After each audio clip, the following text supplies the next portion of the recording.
Sasabihin mo sa akin kung payak ba siya, may lapi, inuulit o tanggalan. O number 1, bihis na bihis. Inuulit.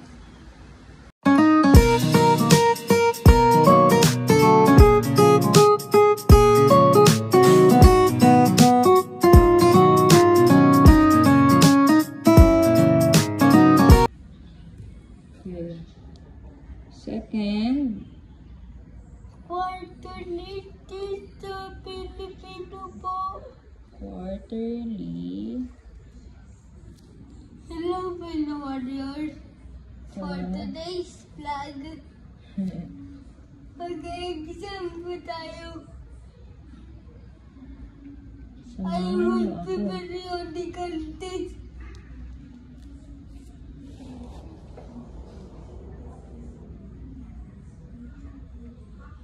Okay, ready na?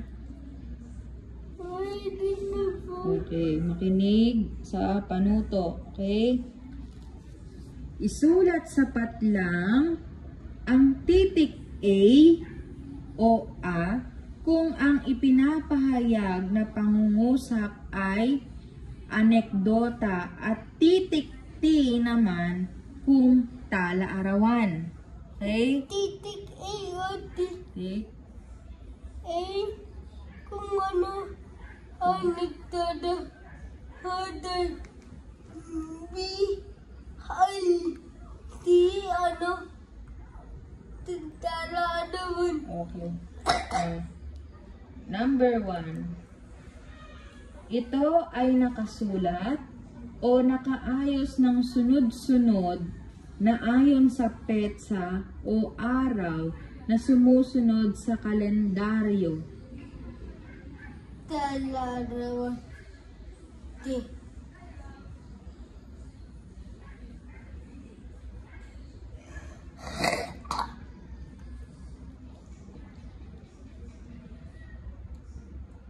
Number 2. Ang pagsusulat nito ay parang pakikipag-usap sa isang tao na maaari ring bigyan ng pangalan na parang isang tunay na tao o ang sinusulatan. A o T. T. Ang pagsulat nito ay dapat maging makatotohanan ng paksa. T.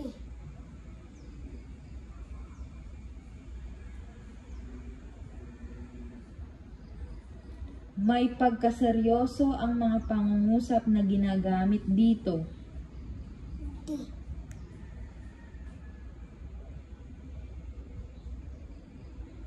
Ang pangunahing layon nito ay makapaghatid ng isang magandang karanasan na kapupulutan ng aral. A.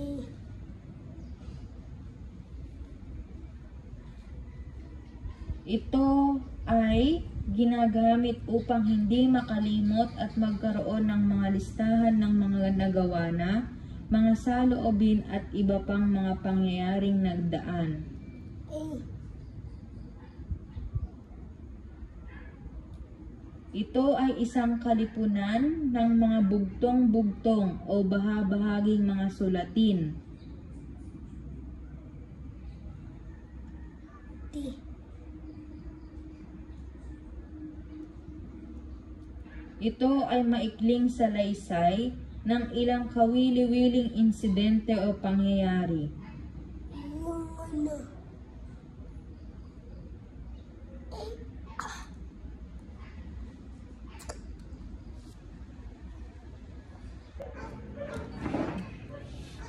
Test 2.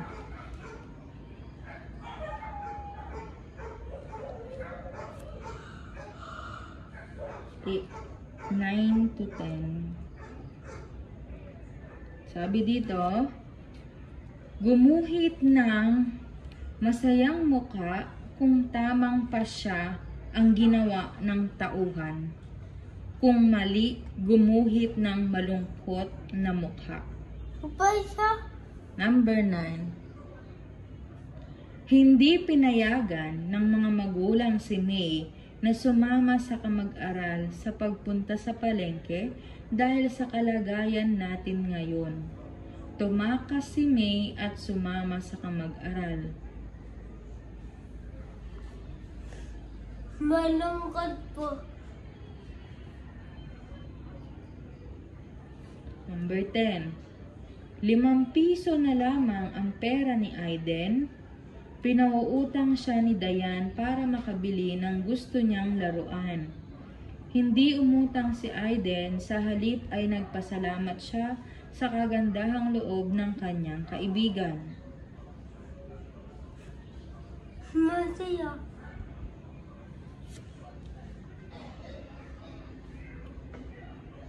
Test 3.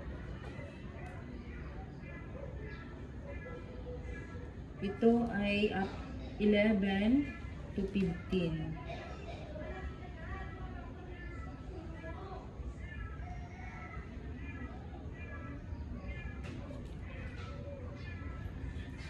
Babasahin ko ang anekdota at sasagutin mo yung mga tanong at pipiliin ang titik ng tamang sagot. Pagkatapos kong basahin ang anekdota, naintindihan? Opo. Anekdota sa buhay ni Jose Rizal. Isang umaga, kaming mag-anak ay nag-aagahan. Si Pepe noon ay may gulang na 2 taon lamang. Sinabi niya sa aming ina na nais niyang matutong bumasa ng abakada.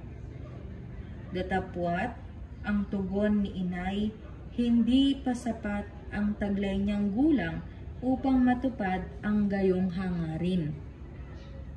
Si Pepe nagpumilit kaya't sandali munang ipinakilala sa kanya ni ina ang bawat titik. Hindi siya tumigil sa pagkilala sa mga titik at manakha-nakha ay nangangailangan siyang magtanong. Pagkatapos ng mga 2 oras, ang lahat ng titik ng abakada ay natutuhan niyang basahin. Kaming magkakapatid, pati ng aming mga magulang ay labis na namangha sa gayong katalinuhan ni Pepe. 11. Sinong Pepe ang tinutukoy sa anekdota? A. Andres Bonifacio, B. Jose Rizal, C. Emilio Aguinaldo, D. Diego Silang. Titik. Anong letter? Anong titik? B. Ilang taon si Pepe nang ninais na niyang matutong magbasa ng abakada? A. 4, B. 3, C. 5, D. 2. Dalawa po. Aling bahagi ng anekdota ang kapupulutan ng aral? A.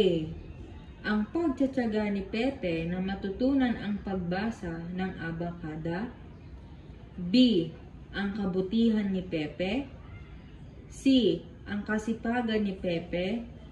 D. Ang pagmamahal ni Pepe sa kanyang pamilya. A. Ano ang naging wakas ng kwento? A. Ang kanyang kapatid ay tumulad sa kanya. B. Ang kanyang pamilya ay namangha sa kanyang ipinakitang katalinuhan. C. Ang kanyang buong pamilya ay nagpunta sa kanilang probinsya. D. Ang kanyang magulang ay labis na nalungkot. B. 15. Alin sa mga katangian ng anekdota ang taglay ng kwento? A. Kawili-wili, B. May aral, C. May iisang paksa lamang, D. Lahat ng nabanggit na sagot. Yung C.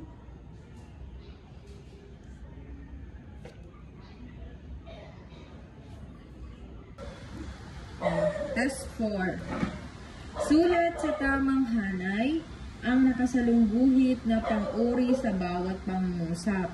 Ngayon, dito, sinulat ko na lang lahat ng word.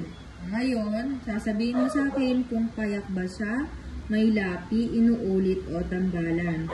O, number 1, bihis na bihis. Inulit.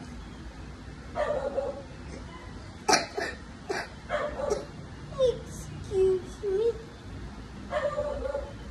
Number 2, bulok. Yung payak.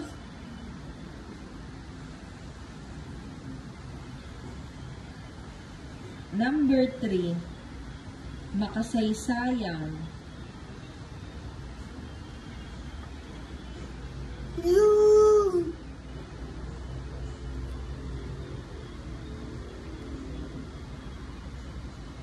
ano. Yung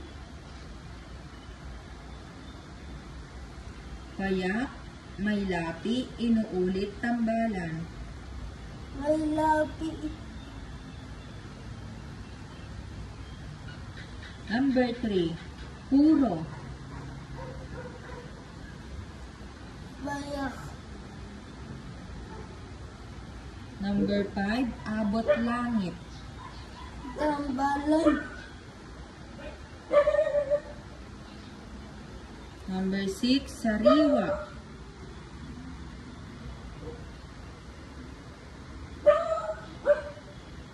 Payak. Number 7, akyat panaog.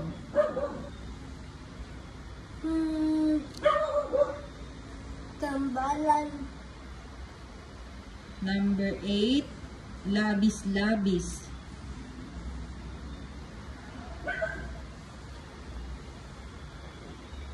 Inuulit. Number 9, pinakabata.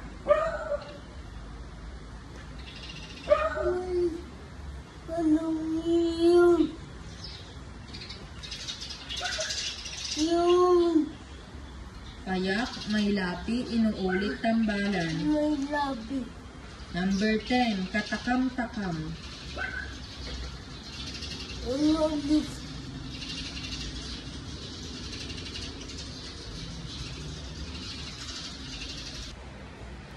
Okay. Dito na tayo sa test 4B. Ito test 4A. Ito test 4B.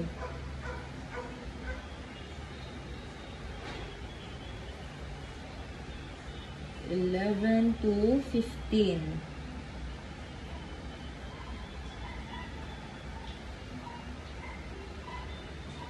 Oh, sabi dito, anong katangian ng mga tauhan ang inilalarawan sa bawat bilang? Pumili sa kahon. Isulat sapat lang ang letra ng tamang sagot. Ito ang mga pagpipilian. A, masipag. B, maingat. C, matiyaga sa pag-aaral. D, pagiging madaldal. E, mapagmahal. Ulit. A, masipag. B, maingat. C, matiyaga sa pag-aaral. D, pagiging madaldal. E, mapagmahal. Number 11.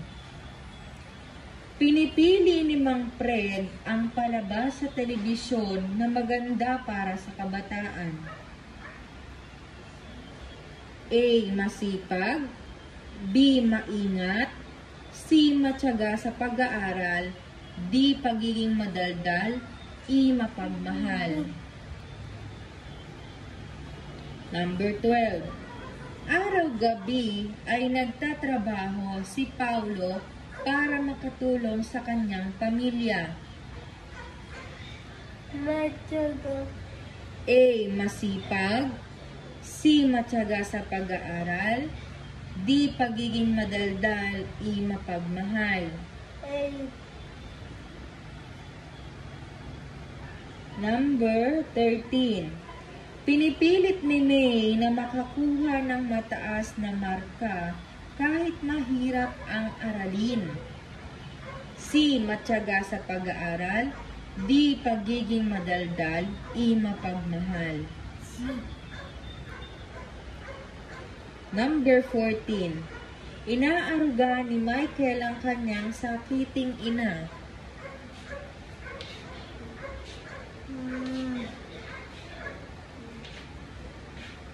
Yung A. Masipag. B. Maingat.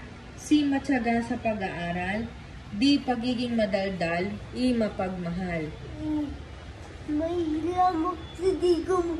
Hayaan mo. Number 15. Dapat iwasan ang ugaling ito para hindi mapahamak. A. Masipag. B. Maingat. C. Matyaga sa pag-aaral. D. Pagiging madaldal. E. Mapagmahal. Di.